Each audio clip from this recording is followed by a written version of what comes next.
Men who transformed badminton in India in another Kotu.thehindu.com 26-June-2017 K. Srikanth brought joy into equal helpings. The 24-year-old won back-to-back badminton titles in the space of 8 days, on Sunday adding the Australian Open title to the higher-rated Indonesia Open he had clinched on June 18. Success is not new to Srikanth, and in Sydney his domination of an elite field could be gauged from the fact that he dropped just one game in 5 matches. Even more heartening, he is part of a cohort in Indian men's badminton, with the likes of B. Sai Praneeth and H.S. Pranoy, who have been beating elite players this season. For instance, Srikanth has upstaged the current world No. 1. Career's Sun Won Ho twice in 2 weeks and raced past the reigning world and Olympic champion Chen Long in Sunday's final at Sydney. He will be back in the world's top 10 ranking this week, having also beaten world No. 4 and the topmost Chinese Shi Yuqi twice this year. In fact, Srikanth, who had overcome a bout of brain fever in July 2014 to become world No. 3 a year later, has beaten all the leading Chinese players. Praneeth, winner of the Singapore Open and the Thailand Open, is finally realizing his potential. Interestingly, Praneeth holds a 5-2 head-to-head record against Srikanth, and the latter's dream run is bound to increase his confidence of also beating the best in the world.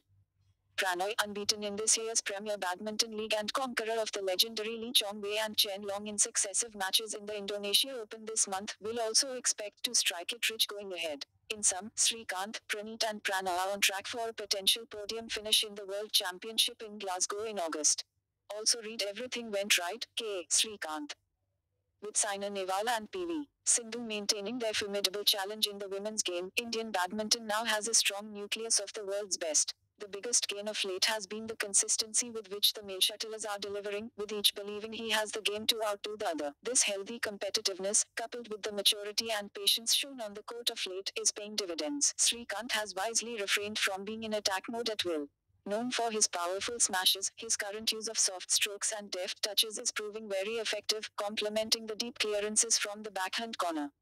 Pullela Gopichand's role in the success of these players is well known. Indonesian coach Malayo Handoyo too has clearly made an impact, especially in rallying the players to think clearly in the heat of a match. As a result, Indian shuttlers are no longer choking against more illustrious rivals. Significantly, all the leading overseas players today have lost to an Indian at least once. On current form, at least a medal each from the men's and women's singles in this year's World Championship is now a realistic expectation.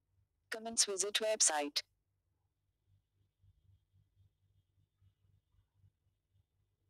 Qatar crisis, mending the rift. TheHindu.com 26-June-2017 The fact that Saudi Arabia, Egypt, Bahrain and the United Arab Emirates have handed over a list of demands to the Qatari regime should, on the face of it, indicate some progress in the impasse created after they cut ties with Qatar.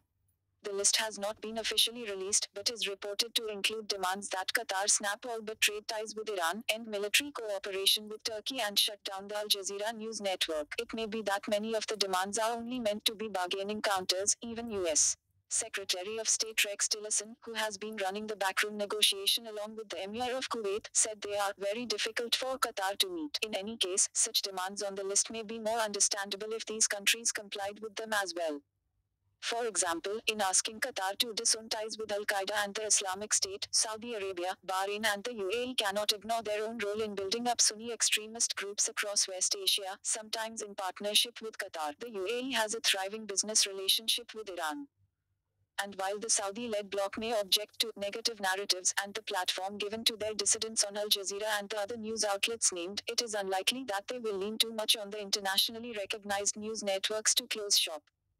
The bulk of the demands, however, focuses on asking Qatar to enforce its own commitments from the 2014 Riyadh Declaration of the Gulf Cooperation Council (GCC) on ceasing support to extremist and terrorist groups. This indicates that a path is being cleared for a resolution to the current crisis. The next few days will be crucial in ensuring the outcome.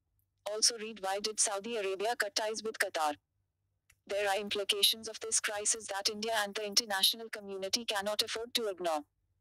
While the action against Qatar is mainly political and nowhere close to the Saudi-led action on Yemen, where more than 10,000 people have already been killed, in both cases the muscle power of the regional bullies has been allowed to prevail over a weaker nation.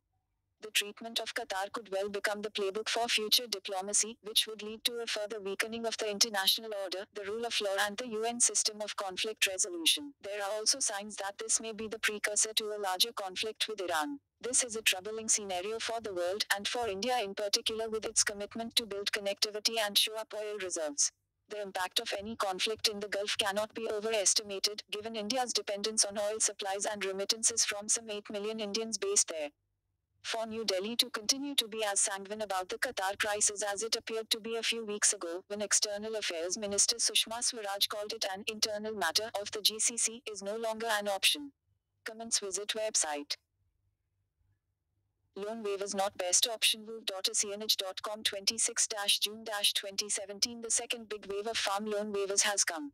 Maharashtra CM Devendra Fadnavis hasn't just waived off loans of almost 90% farmers but also offered an incentive to reward loan repaying farmers with a grant. This will cost the state exchequer Rs 34,000 crores, the huge sum being second only to UP's Rs 36,000 crores. It represents good politics at a time farmers are hit by a double whammy of deficient monsoons and falling prices after a good harvest. With farmer suicides on the rise, the threat of an escalating agitation has forced a major agricultural state to act before things get more out of hand. With Karnataka waiving Rs 8,165 crores in crop loans and the Madras High Court ordering waiver of loans of all farmers, the total is almost Rs 75,000 crores. In principle, loan waivers make for bad economics. The quantum of loans written off may ultimately reach Rs 1.8 lakh crores, seriously denting the finances of states. The Union Finance Minister has unequivocally declared the centre will not foot any bills.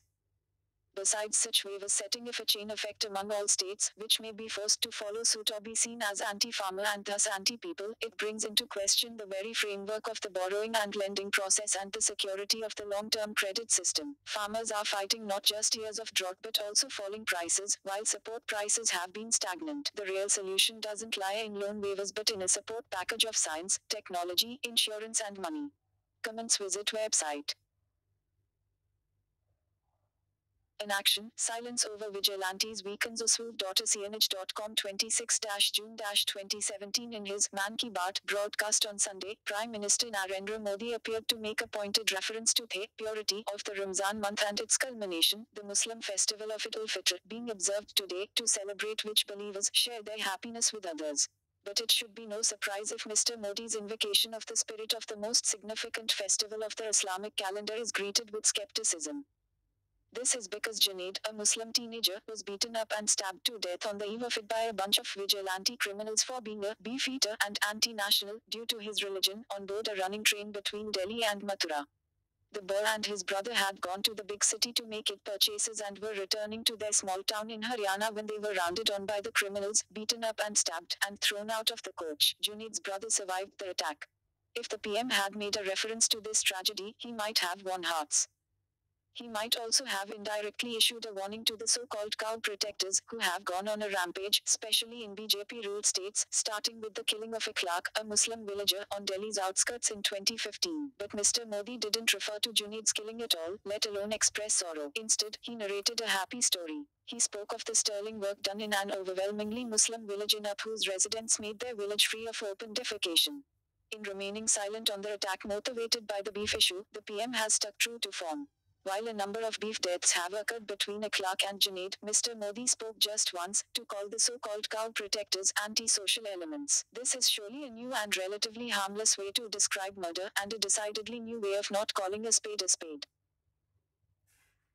The criminals themselves, the state administrations under whose jurisdictions, Haryana, Rajasthan, are the regular stomping ground of goons who proclaim their hyper-nationalist fervor and attack Muslims, and sometimes Dalits, on one pretext or another. Cow crimes are committed, and the mushrooming outfits in the name of nationalism, the Hindu religion, and cow protection, in effect, the killer armies, have been boosted by the echo of the benign silence at the top. The first man to be arrested in the Junaid murder told television journalists on camera he was inebriated and was egged on to kill beefeaters. But in an unconscionable bid to hide an unpleasant reality, the police insists that beef had nothing to do with the murder. This is the way to divide society and weaken national unity. Comments. Visit website.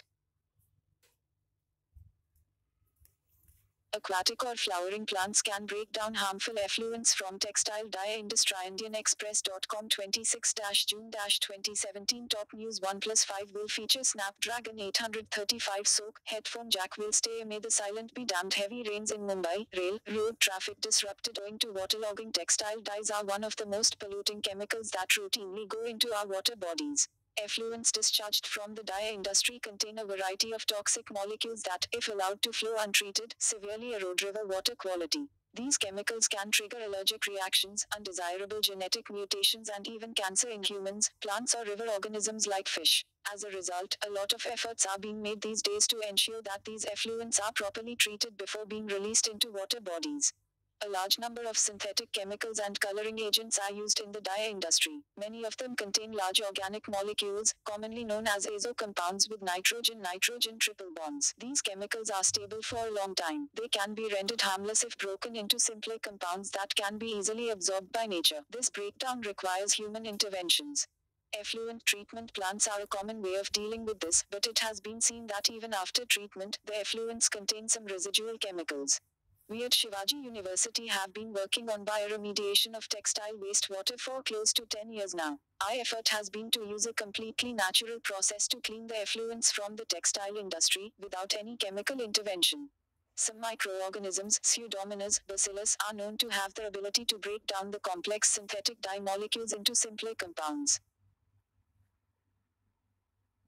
During our research, we were able to show that the presence of certain varieties of plants, aquatic plants, Ipomi aquatica, Ipomi hederofolia, Salvinia molesta, Typha angustifolia, Paspalum scrobaculatum, Bloomy malcolmi, Fimbris stylized dichotoma, flowering plants, Petunia grandiflora, Potulica grandiflora, Aster amelis, Tujets petulae, Gaiadia grandiflora in the area in which industrial wastewater is released, prior to being allowed to flow into the water body, helps in the reduction of harmful chemicals. It was believed at the time that these plants were producing certain nutrients that helped the microorganisms flourish in that environment. These microorganisms, in turn, could work effectively to degrade the toxic chemicals. However, our continued study has now led us to conclude that these plants themselves are helping reduce the harmful compounds. These plants secrete certain enzymes, lactase, azoreductase, and lignin peroxidase, that have the ability to degrade the pollutants. The combined activity of the plant as well as the microorganisms, therefore, offers a much more efficient way to deal with the toxicity of textile chemicals. For our study, we worked at the facilities of the wastewater treatment of MIDC, Maharashtra Industrial Development Corporation, Kagal in Kolhapur. MIDC has a HRTS, high rate transpiration system, facility on 45 acres that is full of eucalyptus trees and trenches to collect textile effluents. Treated effluents from a nearby common effluent treatment plant (CETP) is brought here and spread on this land for bioremediation. We observed that sometimes, because the CETP was not functioning very efficiently, the treated wastewater had a high degree of harmful chemical content. It is on this land that we introduced our plants along with the microorganisms to make this system as phytoreactor. Over time, we were able to show that these plants were cleaning up even the poorly treated effluents and making them safe for release into water bodies. These plants also ensured that the HRTS facility, which had become smelly and dirty over the years, became colorful and was rid of its stink. Department of Biochemistry, Shivaji University, Kolhapur.